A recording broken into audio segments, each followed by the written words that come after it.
पिता, पुत्र और पवित्र आत्मा के नाम पर आमीन। आप सबों को जय यीशु। कल हम लोगों ने क्या ईश्वर का मूर्ति बना सकता है, इस सवाल का जवाब ढूंढने का प्रयत्न किया। आज फिर से मूर्ति के ऊपर ही एक और क्लास लेना पड़ रहा है, क्योंकि एक और सवाल है, ईश्वर ने क्यों मूर्ति ना बनाने का आदेश दिया? ये देव मूर्ति और अन्य मूर्तियों में क्या अंतर है? देव मूर्ति ना बनाना और अन्य मूर्ति बना सकता है, इस प्रकार का नियम क्यों दिया? ऐसे ऐसे कई तर्क वितर्क चल रहा था। किसी ने पूछा भी है, मूर्ति के ऊपर फिर से क्लास चाहिए। तो मैंने सोचा 2-3 क्लासों के द्वारा इसको अलग अलग तरीके से समझने की ज़रूरत है, क्योंकि अनेकों कैथोलिक लोगों के मन में भी एक भय छा गया है। कहीं मूर्ति पूजा तो नहीं हम कर रहा है। उस भय के साथ मूर्ति के पास नहीं जाना भी चाहिए, क्योंकि यदि हम प्रज्ञा ग्रंथ पढ़ते हैं, ये जो मूर्तियां को बनाना शुरू किया वो पाप की ओर अनेकों को लेकर के गया। मूर्तियों के द्वारा अनेकों लोगों का जीवन नष्ट हुआ, स्वर्गराज नष्ट हुआ है। तो इसलिए इस मूर्ति के विषय में भी अच्छी जानकारी रखना बहुत ही ज़रूरी है। ये आपके मनोभाव के अनुसार रहेगा वो मूर्ति क्या है, किसके लिए रखा हुआ है। तो देव मूर्ति और अन्य मूर्तियों में क्या अंतर है? ईश्वर ने देव मूर्ति किस लिए कहा है? ये मूर्तियों को 2 भागों में क्यों कर दिया है? देव मूर्ति नहीं बनाना, और उसी ईश्वर ने अनेकों मूर्तियां बनाओ करके की भी बोला। कांसे का सांब बनाओ, केरूबों को बनाओ, और सुलेमान ने जो चर्च का निर्माण किया उसी के अंदर अनेकों मूर्तियां हैं। और पवित्र बाइबल से हम लोगों ने यह भी मनन चिंतन किया, निर्गमन ग्रंथ अध्याय 31 के अंदर जो कलाकार है उनको जो कला वैभव जो दिया है वो ईश्वर का एक कृपा है, एक अनुग्रह है, एक टैलेंट है, एक वरदान है वो। तो उन लोग ये जो कलाकृतियाँ जो बना रहा है, ये सब क्यों है? एक साइड से मना है, दूसरे साइड से हो रहा है, इसलिए उसको थोड़ा समझना अच्छी बात होता है। यदि इस्राएलियों का जीवन को ही हम उदाहरण लेंगे, इस्राएली लोग जो मिस्र देश में जो रहा, और आज भी मिस्र देश ऐसा एक देश है जहाँ जो जादू टोना, जो तंत्र मंत्र, इसका सबसे ज़्यादा चलने वाला एक जगह है। और हमारा देश भी कहीं कम नहीं है। गांव गांव में तांत्रिक लोग, झाड़ू फूक करने वाले लोग, ऐसे ऐसे लोग, और हमारे देश में भी नाना प्रकार के मूर्ति और मूर्ति पूजा चलते हैं। मनुष्य से बढ़कर के मूर्ति को लोग स्थान, मान, सम्मान देते हैं। छोड़िए इन सब बातों को। ईश्वर ने पवित्र बाइबल के अंदर देव मूर्ति और अन्य मूर्ति, इसका कैसे डिवीजन है, क्यों है? जो इजरायली लोग उस प्रकार मूर्ति पूजकों के बीच में रह करके वो लोग मूर्ति को ईश्वर मानना शुरू किया। निर्गमन ग्रंथ अध्याय 20 के अंदर हम लोग देखते हैं, ईश्वर ने मूर्ति ना बनाने का जो 10 आज्ञा देने के पीछे का कारण शायद ये भी हो सकता है, क्योंकि ऐसे मूर्ति पूजकों के बीच में रह करके आया, उन लोगों को कोई भी वस्तु ईश्वर हो सकता है। इसलिए निर्गमन 32 के अंदर हम लोग पढ़ते हैं, जब मूसा नबी होरेब पर्वत पर ईश्वर के पास था, उस समय पर मूसा नबी हमारे जो अगुवाई करके लाने वाला वो नेता कहाँ गया बोल करके हारून से आग्रह किया। वो तो पता नहीं कहाँ गया, वो मर गया होगा, तो हमारा ईश्वर कहाँ है? तो हारून के द्वारा एक बछड़े का निर्माण करते हैं, सोने का बछड़ा, और सोने के बछड़े को दिखा करके कहा, यह है वो ईश्वर जो तुम्हें मिस्र देश की गुलामी से लेके आया। लोग बड़े उल्लसित होकर के उसकी पूजा आराधना करना शुरू किया। उनको एक बछड़ा दिखाई दिया, उसी क्षण उसको ईश्वर मानना शुरू किया। चाहे कोई जीव जंतु हो, कोई भी जानवर हो, ऐसी वस्तुएं उनको अगर मिल जाए, वो ईश्वर के रूप में प्रकृति को, सूरज चंद्रमा को सब अपना ईश्वर मान करके पूजना उनके लिए संभव था। और इस्राएल में अनेकों प्रकार के देवी देवताओं की पूजा करते थे। उदाहरण के लिए उनके पास एल और बाल इस प्रकार का जो ईश्वर होता था, उनका देव था। और देवियां भी हैं, अशेरा और अस्तार्ते, अनंत, अशीमा और अश्तरोत, ये सब हमें बाइबल में मिलेगा। इससे अनेकों नाम से उनके पास देवियां हैं। और जो प्रकृति में जो वस्तु हैं जैसे सूरज चंद्रमा ये सब हैं, और जो मॉर्निंग स्टार जैसे लूसीफर, उसका भी आराधना। इस प्रकार का अनेकों देवी देवताओं का है। इसके बाद जो मौत है, रशेफ है और मोलेक, बाइबल के अंदर अनेकों जगहों पर लिखा हुआ एक व्यक्ति है, एक देवी है मोलेक। उस मोलेक के सामने अपने संतानों को, छोटे छोटे बच्चों का बलि अर्पित करते थे मोलेक के लिए। और रफाइम, ऐसे ऐसे अनेकों नाम से देवी देवताओं को पूजते थे। और उनका मूर्ति बना करके उन लोग उसके लिए आरती उतारना, उनका आराधना करना, उनका त्योहार मनाना, ये सब करते थे।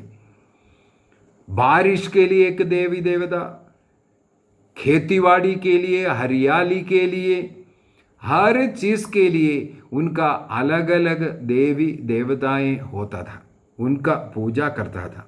इसलिए बाइबल के अंदर ईश्वर स्वयं अपने को प्रकट करते हुए कहते, मैं तुम्हारा ईश्वर हूं, मेरे सिवा तुम्हारा कोई ईश्वर नहीं होगा। ये प्रभु ने एक नियम दिया। पहली आज्ञा यह है, केवल एकमात्र ईश्वर हमारा प्रभु है, उस प्रभु को छोड़ करके अन्य कोई ईश्वर नहीं है। बाकी सब ईश्वर का सृष्ट वस्तु है। ईश्वर ने सूरज चंद्रमा की सृष्टि की, उसको ईश्वर है बोल करके पूजना कितना बेवकूफी है। ईश्वर ने जानवरों की सृष्टि की, जो पौधा है, पेड़ है, ऐसे ऐसे नाना प्रकार के नदी नाला, सब ईश्वर की सृष्टि है, ईश्वर का देन है। उसकी पूजा करना वो ईश्वर की निंदा है। हमें पूजा करना है एकमात्र ईश्वर का। इसलिए ईश्वर ने प्रकट कर करके कहा, मैं एकमात्र ईश्वर हूं। मैं ईश्वर के नाम का एक क्लास ले चुका है, तो उसके अंदर भी वो जो मैं आयाम, वो जो ईश्वर है वही एक सत्य ईश्वर है। उस सत्य ईश्वर को छोड़कर जो सृष्टि करता है, सब सृष्ट वस्तुओं का ऊपर है, हो केवल उनकी आराधना करना है, उनके सिवा किसी का भी नहीं, किसी मनुष्य का नहीं, किसी जानवर का नहीं, किसी प्रकृति का कोई अन्य वस्तु का नहीं। हमें केवल ईश्वर की पूजा आराधना करना है, एकमात्र ईश्वर, उसकी आराधना पूजा करना है। इसलिए ईश्वर ने देव मूर्तियों का ना बनाने के लिए कहा। उस एकमात्र ईश्वर का भी तुम मूर्ति मत बनाओ, क्योंकि तूने ईश्वर का रूप नहीं देखा, इसलिए उस नियम भी दिया। हम लोगों ने कल के क्लास में मनन चिंतन किया था उसको, डिट्रोनॉमी 4:15 के अंदर से उठा करके, विधि विवरण ग्रंथ अध्याय 4:15 से। तुमने नहीं देखा इसलिए मूर्ति नहीं बनाना। और मैंने आपको बता करके दिया था कैथोलिक कलीसिया का धर्म शिक्षा ग्रंथ 477 में लिखा हुआ है, जब सेकंड नाइसिन जो महासभा हुआ था 787 में, उसके अंदर ईसा मसीह ईश्वर है, इसलिए अब देव मूर्ति ना बनाने का जो नियम है उसको रद्द कर दिया है, मूर्ति बनाने का अनुमति दिया है। तो मूर्ति तो बना सकता है, ईश्वर ये है बोल करके किसी का मूर्ति बनाना मना है। हमें कौन सा मूर्ति बनाना है? किसी भी आदरणीय व्यक्ति का, उनका मान सम्मान देने के लिए मूर्ति बना सकता है। ईश्वर ने जो नियम देते हुए किसी का चित्र भी नहीं बना हो कर करके बोला। लेकिन देखो स्कूल की किताबों में कौवे का, पक्षियों का, जानवरों का सब चित्र है, उसके द्वारा हमारे बच्चे सीखते हैं।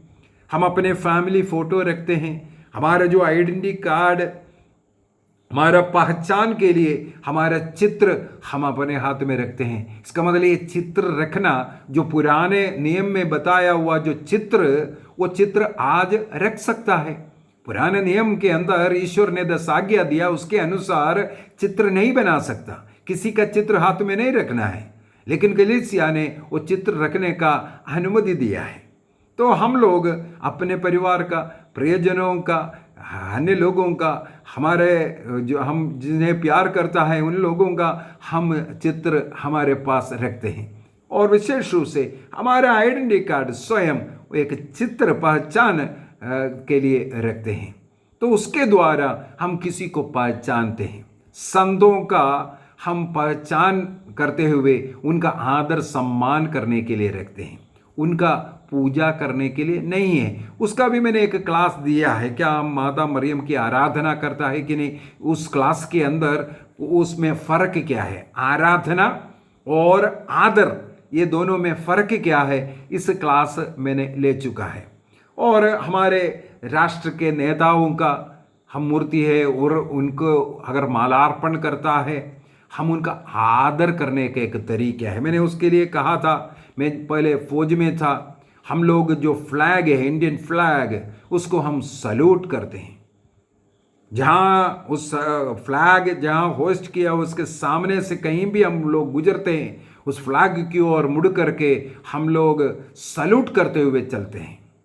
कभी उसे सल्यूट करे बगैर उस फ्लैग को हम पार नहीं करते हैं। तो हम अपने देश के फ्लैग को सलाम करते हैं, सल्यूट करते हैं, आदर करते हैं। उसी प्रकार देश के लिए मरने वाले नेताओं के हम आदर करते हैं, भक्ति करते हैं। हमारे क्रिस्तीय विश्वास में हमें नमूना देने वाले, उदाहरण के तौर पर जी करके, मसीह के लिए जी करके अपने जीवन अर्पित किया, उन लोगों का आदर सम्मान करने के लिए हम उनकी मूर्ति, उनका फोटो हम रखते हैं। तो अन्य जो मूर्तियां बना सकते, जैसे चिड़ियों का मूर्ति हो गया, ये सब पूजा के लिए नहीं, वो एक कलाकृति के रूप में, एक डेकोरेशन के रूप में और एक खिलौने के रूप में हम इन सबों को रखते हैं। किसी व्यक्ति क्या है, उनका आदर सम्मान करने के लिए रखते हैं, उनका पूजा करने के लिए नहीं होता। तो ईश्वर ने जो पवित्र बाइबल में जो मना किया हुआ है वो है पूजा करना, आराधना करना। और इसका शुरुआत बहुत ही सुंदर है, मुझे बहुत अच्छा लगा है। प्रज्ञा ग्रंथ के अंदर बहुत ही सुंदर तरीके से इसके विषय में लिखा हुआ है। उससे पहले कुछ बातें बाइबल के अंदर इन मूर्तियों का पूजा करने के लिए जो मना किया हुआ है, कुछ वचन हैं, आप नोट कर सकते हैं, सीख सकते हैं। यदि हम लोग विधि विवरण ग्रंथ 10 आज्ञा वाला तो हमें मालूम है, अनेकों बार उसको रिपीट किया, इसलिए विधि विवरण ग्रंथ अध्याय 32 वाक्य 16 और 17 को अगर हम पढ़ेंगे, और वाक्य 21 में भी है, अनेकों जगहों पर इस प्रकार लिखा हुआ है, देव मूर्ति या देवी देवताओं को उनका मूर्ति बनाना और उनकी पूजा करना मना है, नहीं करना है।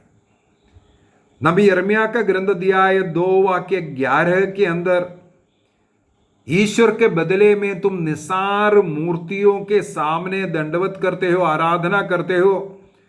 और अध्याय 16 वाक्य 18 के अंदर, यिर्मयाह 16:18 के अंदर कहते हैं, इस प्रकार देव मूर्तियों के पूजा के कारण तुम देश को भी दूषित किया।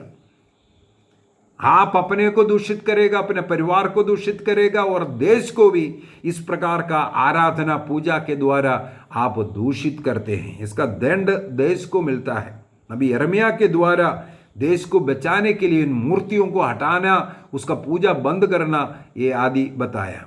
और एसेकियेल के ग्रंथ अध्याय 8-9 इसमें बहुत ही सुंदर तरीके से किस प्रकार देव मूर्तियों को यरूशलेम मंदिर में भी रखा गया, इस प्रकार ईश्वर की महिमा उस देश को छोड़ करके चला गया था, ये सब लिखा हुआ है। और लेवी ग्रंथ अध्याय 19:4 के अंदर इस प्रकार का देव मूर्ति और मूर्ति पूजा नहीं करना, क्योंकि मैं एकमात्र ईश्वर है, मैं हूं एक ईश्वर, मेरे से छोड़ करके अन्य देवी देवता नहीं होना है, ये मना किया हुआ है। अध्याय 20 वाक्य 3 के अंदर भी जिस प्रकार मोलेक को तुम अपने संतानों का बलि अर्पित करते हो उसको खुश करने के लिए, ये पाप है, गलत है, इस द्वारा तुम म्लेच्छ कार्य करता है। इस प्रकार अनेकों जगहों पर मूर्ति पूजा के द्वारा मनुष्य नष्ट हो रहा है, देश नष्ट हो रहा है। ऐसे लोग ईश्वर के पहली आज्ञा के विरुद्ध सबसे बड़ा अपराध करता है, ये लिखा हुआ है। और मूर्ति पूजा के समान अन्य अनेकों पाप भी है। जिस प्रकार सामुएल का ग्रंथ अध्याय 15 वाक्य 23 के अंदर जो ईश्वर की आज्ञा का भंग करते हैं, उल्लंघन करते हैं, वो मूर्ति पूजा का बराबर है। ईश्वर ने जो नियम दिया उसके अनुसार नहीं जीवन जी रहा है, अपने मन मर्जी का सोच करके जी रहा है, ये एक प्रकार का मूर्ति पूजा है। यदि प्रभु ने कहा ये मेरा शरीर है, ये मेरा रक्त है, तुम्हें उससे खाना है, पीना है, मेरा शरीर ही सच्चा भोजन है, मेरा रक्त ही सच्चा पेय है, जो मुझे खाता है उसे अनंत जीवन मिलेगा, लेकिन उस नियम को नहीं पालन करते हैं। मूर्ति पूजक लोग ऐसा कार्य करता है। और संत पौलुस अपने पत्र में लिख करके बताता है, जो धन की जो लोभ है, लोभ मूर्ति पूजा के बराबर है। इसका मतलब आपको पैसे की ओर क्या बोलते हैं, बहुत लगान है। कलीसिया में नया विधान के अनुसार ये जो दशांश जो मांगने का, ये ईसा मसीह ने कहीं सिखाया नहीं, दशांश लाओ करके। और संत पौलुस भी जो लिखा हुआ है, आप अपने इच्छा के अनुसार खुशी से जो दे सकता है वो देना है। पुराने विधान का जो दशांश लेना वो नया विधान में नहीं। नया विधान में यदि आप 20% दे सकता है, 50% दे सकता है, आप दे सकता है, लेकिन 10% देना, वो मेरे पास लाओ, ये बोलना, ये गलत है। अनेकों लोग प्रभु के नाम पर, चर्च के नाम पर, अन्य कार्यक्रमों के नाम पर लोगों को, गरीबों को, जो जिसका अपना रहने का मकान नहीं है, उनको भगवान का मकान बनाओ, तुम्हारा मकान बन जाएगा, ये बोल करके, उससे बढ़ करके उनके लिए एक मकान बना करके दे दो, अपने आप भगवान का मकान बन जाएगा। ये विचार लाना बहुत ही जरूरी है। जो पैसे का ये जो लालच है, ये सबसे बड़ा मूर्ति पूजा है। ऐसे ऐसे मूर्ति पूजा हमारे बीच से निकालना बहुत ही जरूरी है। मूर्ति ऐसा कई प्रकार का है। समय की कमी के कारण फिर से मैं थोड़ा बुक ऑफ विजडम में जाना चाहूंगा। प्रज्ञा ग्रंथ का यदि आप अध्याय 11 से लेकर के अध्याय 16 तक पढ़ करके जाओ, प्रज्ञा ग्रंथ अध्याय 11 से अध्याय 16 तक पूरा मूर्ति पूजा के विषय में ही लिखा हुआ है। ये मूर्तियां कैसे बनना शुरू हुआ, उसका पूजा कैसे शुरू हुआ, उसमें अंदर एक बहुत ही सुंदर एक कहानी बता करके दिया। किसी मनुष्य को एक अच्छा संतान था, एक बेटा था, उसका अकाल मृत्यु हो गया। वो बड़े दुख के कारण किसी कलाकार से मिलकर के अपने बेटे का एक मूर्ति बनाया, उसका उपासना करना शुरू किया। अन्य लोग भी आकर के और उसका प्रार्थना करना शुरू किया, और उस बेटा अभी भगवान बन गया। वो मूर्ति रख करके पूजा करना शुरू किया। ये एक तरीका। दूसरा है राजा लोग ने देखा, अपने पूरा विस्तृत पूरे देश में जाकर के सबों को अपना दर्शन नहीं दे सकता, इसलिए राजा ने अपनी स्तुति अपना वैभव को दर्शन करने के लिए गांव गांव जगह जगह अपना मूर्तियां बनाकर रखे। और कोई कोई राजा धीरे धीरे अन्य लोगों को नहीं, मेरी पूजा करना है, मैं ही ईश्वर हूं, जैसे नीरो सम्राट ने कहा था।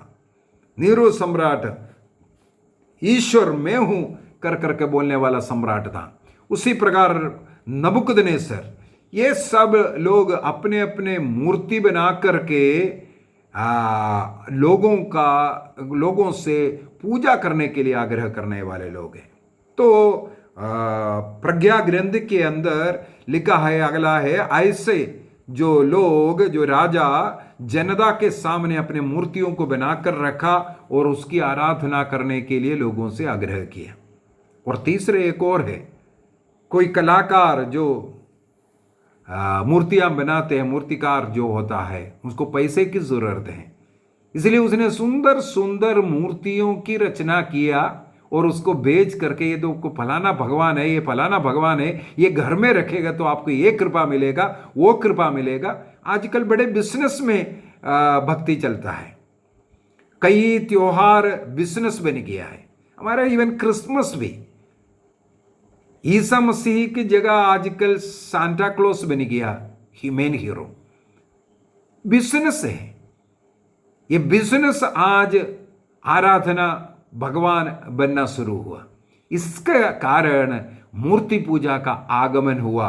ये प्रज्ञा ग्रंथ में बहुत ही सुंदर तरीके से लिखा हुआ है। प्रज्ञा ग्रंथ का 11 से 16 तक पढ़ना, इस मूर्ति पूजा के कारण देश में जो जितना भी जो विनाश हो रहा है और जो निसंतानता है, जो चोरी है, डाकू है, हत्या है, इनके पीछे का कारण मूर्ति पूजा लिखा हुआ है।